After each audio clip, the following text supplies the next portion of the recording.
అంటే ఒకటండి, అంటే ఇక్కడ హైదరాబాదులో ఉండేటువంటి ఆంధ్ర పెట్టుబడిదారులు ఎవరైతే ఉన్నారో తెలంగాణలో కూడా పెట్టుబడులు కావాలి కాబట్టి వాళ్ళని బెదరకొట్టి పంపించేస్తే ఇక్కడ పెట్టుబడులు రావేమో అనేటువంటి భయం కూడా ఒక కారణం కావచ్చు కదా. తెలంగాణ ఉద్యమం జరుగుతున్నప్పుడు అదే హరీష్ గారు, ఇదే రఘునందన్ రావు గారు మేమంతా వెళ్ళి ఎంఆర్ భూముల్ని కాపాడాలని, ఎంఆర్లో భూములు కోల్పోయినటువంటి 90 ఎకరాలు తెలంగాణ రైతులకు న్యాయం జరగాలని అనేకసార్లు ఆ ఏరియాకు పోయి రాయదుర్గం పోలీస్ స్టేషన్ పరిధిలో అరెస్ట్ అయినాం. కేసులు నమోదైనాయి మా మీద. ఇంతకాలమైంది తెలంగాణ రాష్ట్ర సమితి రాష్ట్రంలో అధికారంలోకి వచ్చి 3 సంవత్సరాలు దాటిపోయింది. ఎందుకు ఆ 90 ఎకరాల ఎంఆర్ ప్రాపర్టీస్కి సంబంధించినటువంటి భూముల్ని తెలంగాణ రైతాంగానికి ఇప్పించడం లోపల ఎందుకు విఫలమవుతా ఉన్నారు మీరు?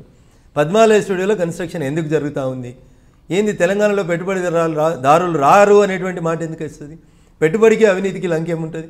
పద్మాలయం మీద మన వాయిస్ ఏంది? తెలంగాణ ఉద్యమం చేస్తున్నప్పుడు ఎంఆర్ భూముల మీద మన వాయిస్ ఏంది? ల్యాంకోయిల్స్ రాజగోపాల్ గారి మీద మనం మాట్లాడిన మాటలు ఏవి? తెలంగాణ వస్తే ల్యాంకోయిల్స్ ఆక్యుపై చేస్తామని చెప్పినామా చెప్పలేదా? వక్ఫ్ ప్రాపర్టీ భూములు అని చెప్పినామా చెప్పలేదా? ఏం చర్య తీసుకున్నాం ఈ రోజుకి? ల్యాంకోయిల్స్ మీద, ఎంఆర్ ప్రాపర్టీస్ మీద ఏం చర్యలు తీసుకున్నాం? పద్మాలయ స్టూడియోస్ మీద ఏం తీసుకున్నాం? ఎవరైతే చట్టాన్ని డీవియేట్ అయినరో వాళ్ళ మీద చర్యలు తీసుకోమంటే ఆంధ్ర పెట్టుబడిదారులు ఎన్నికిపోతారు అనేటువంటి మాట అర్థరహితమైనటువంటి మాట. ఇలా మీరు పొద్దున్నేసే చేస్తున్నటువంటి వ్యాపారం అంతా ఆంధ్ర పెట్టుబడిదారులే కదా. మీ మిషన్ కాకతీయ కాంట్రాక్టర్లు ఆంధ్ర వాళ్ళే, మీ మిషన్ భగీరథ కాంట్రాక్టర్లు ఆంధ్ర వాళ్ళే. మీరు ఆంధ్ర వాళ్ళ కాళ్ళల్లో ముళ్ళు గుచ్చితే జిహెచ్ఎంసీ ఎలక్షన్ సందర్భం లోపల ముఖ్యమంత్రి గారు చెప్తారు, నా పంటితోటి తీసి కాపాడుతాం మిమ్మల్ని అని. మేము చట్టాన్ని డీవియేట్ చేసిన వాళ్ళ మీద చర్య తీసుకోమని చెప్తున్నాం. కుంటలు చెరువులు ఆకుపై చేసి కన్వెన్షన్లు కట్టిన వాళ్ళ మీద చర్య తీసుకోమంటున్నాం. వాళ్ళని బ్రాండ్ అంబాసిడర్లుగా పెట్టుకొని తెలంగాణ ఆత్మగౌరవాన్ని తాకట్టు పెట్టొద్దని చెప్తున్నాం తప్ప this is a fight against the institution, this is not fight against the individuals. మనుషులు చేసినటువంటి తప్పుల మీద, హరీష్ గారు చేసిన తప్పు మీదనో కేసీఆర్ గారు చేసిన తప్పుల మీదనో నేను కొట్లాడతలేను. ఇన్స్టిట్యూషన్ క్రైమ్ చేయొద్దని కోరుకుంటున్నా. మనుషులు ఉంటారు, ఈరోజు రేపు పోతారు, సార్ రేపు ఇంకో ముఖ్యమంత్రి వస్తాడు. కానీ ఒక కొత్త రకమైనటువంటి క్రైమ్ని మనం ప్రమోట్ చేయడం అయింది సరి అయింది కాదు అనేది నా భావన. ఆ విషయంలో ఈరోజు కూడా నేను తెలంగాణ రాష్ట్ర సమితి ప్రభుత్వంతో విభేదిస్తూనే ఉన్నాను.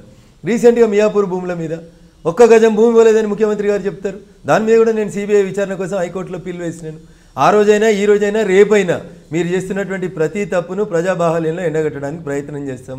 సరే, అధికారం మీకుంది, అధికారంలో అండదండలు మీకున్నాయి, it may take some time. ఇలా లాలూ ప్రసాద్ యాదవ్ని చూసినాం, వారు కేంద్ర మంత్రి నుంచి దిగిపోయిన ఎన్ని రోజుల కేసు అయిందో చూస్తూ ఉన్నాం. తమిళనాడులో సుబ్రహ్మణ్య స్వామి గారు 18 సంవత్సరాలు కొట్లాడినరు, తమిళనాడు ముఖ్యమంత్రి గారికి కన్విక్షన్ పడింది.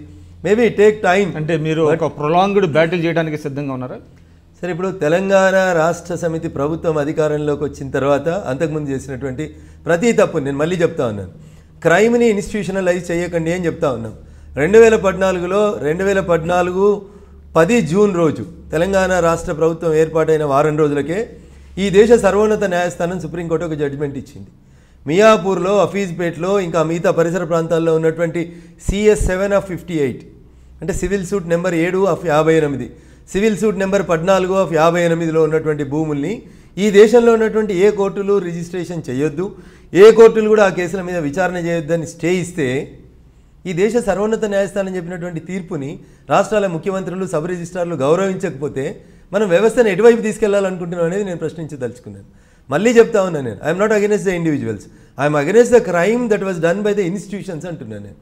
ఒక సబ్ రిజిస్ట్రారు కోర్టు కంటెంప్ట్ అయిండు అని చెప్పి హైకోర్టుకు పిలిచి జస్టిస్ నవీన్ రావు గారు ఒక వారం రోజులు వారికి శిక్ష వేయండి, ఆ శిక్షను వారి సర్వీస్ రిజిస్టర్లో రాయండి అని చెప్పిన తర్వాత నెల రోజులకే మళ్ళీ అదే సబ్ రిజిస్ట్రార్ వచ్చి కూకట్పల్లిలో కూర్చొని మియాపూర్ భూముల్ని, హఫీజ్పేట భూముల్ని రిజిస్ట్రేషన్ చేస్తుంటే ప్రభుత్వం అండదండలు ఉండి జరుగుతుందా? ఈ కుంభకోణం అండదండలు లేకుండా జరుగుతుందా? ఇది ప్రజలకు చెప్పాలనుకుంటున్నాం మేము. దానికోసం అది ఎంత లాంగ్ రన్ బ్యాటిల్ అయినా, ఎన్ని రోజులైనా నేనున్నంతకాలం ఆ పోరాటం తప్పదని అయితే నేను అనుకుంటా ఉన్నాను. ఈ రోజు కాకపోతే రేపు నిజాల్ని ప్రజలకు బాహల్యం లోపల ప్రజల ముందు ఉంచడంలో అయితే వెనక్కి రాం. Kindly subscribe to I dream news.